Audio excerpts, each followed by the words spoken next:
संजय सेठ जी। सभापति महोदय, झारखंड के अंदर मॉब लिंचिंग की घटनाएं बहुत तेजी से बढ़ रही हैं और पूरे झारखंड के अंदर दहशत का माहौल है।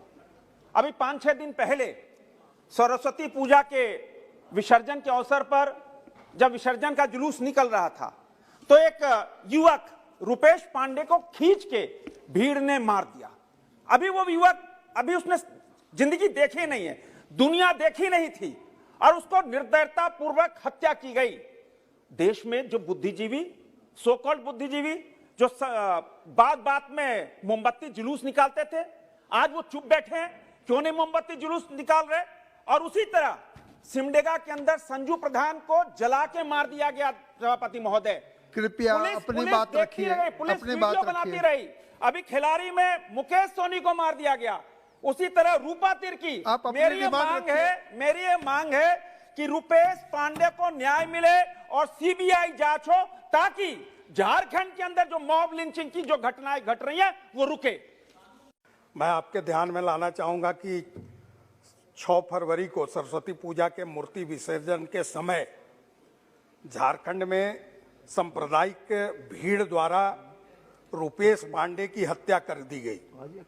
17 वर्षीय रुपेश पांडे जो सिकंदर पांडे का पुत्र था, वो विसर्जन के जुलूस में जा रहा था और सांप्रदायिक शक्तियां जो वहां धर्मांध लोग थे, उन्होंने सरस्वती पूजा के उस विसर्जन के जुलूस को घेर कर सरेआम नृशंस हत्या की, परंतु उसको बुरी तरह से पीटा गया और अस्पताल जाने पर उसको मृत घोषित कर दिया गया।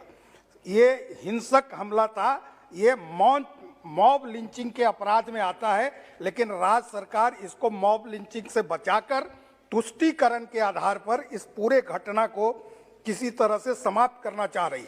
दशहत का ये माहौल था, इस तरह से गुंडागर्दी मचाई गई कि हजारीबाग, गिरिडीह, चतरा, रामगढ़ जो आसपास के जिले हैं, वहां इंटरनेट की सेवाएं ठप कर दी गई। वो सेवाएं कल शुरू हुई हैं, लेकिन मैं आपसे ये पूछना चाहता हूं, आपके माध्यम से सरकार से आग्रह करना चाहता हूं, गृह मंत्रालय से, कि क्या जो इस देश के बहुसंख्यक हैं उनको अपने धार्मिक प्रयोजनों को, कार्यक्रमों को पूरा करने का अधिकार है या नहीं है। क्योंकि जिस तरह से झारखंड में लगातार नृशंस हत्याएं हो रही हैं, वो सांप्रदायिकता के आधार पर हो रही है। माननीय सभापति जी, मैं इसलिए भी ये बात करना चाह रहा हूं कि ऐसे दोहरे चरित्र के लोग जो एक और उत्तर प्रदेश में विभिन्न मंदिरों में गंगा के किनारे जाके मंदिर और जनेऊ धारण करके वोट मांग रहे हैं, वहीं झारखंड में सत्ता में बैठकर इनका क्रूर चेहरा सामने आ रहा है। इसको रोक लगाने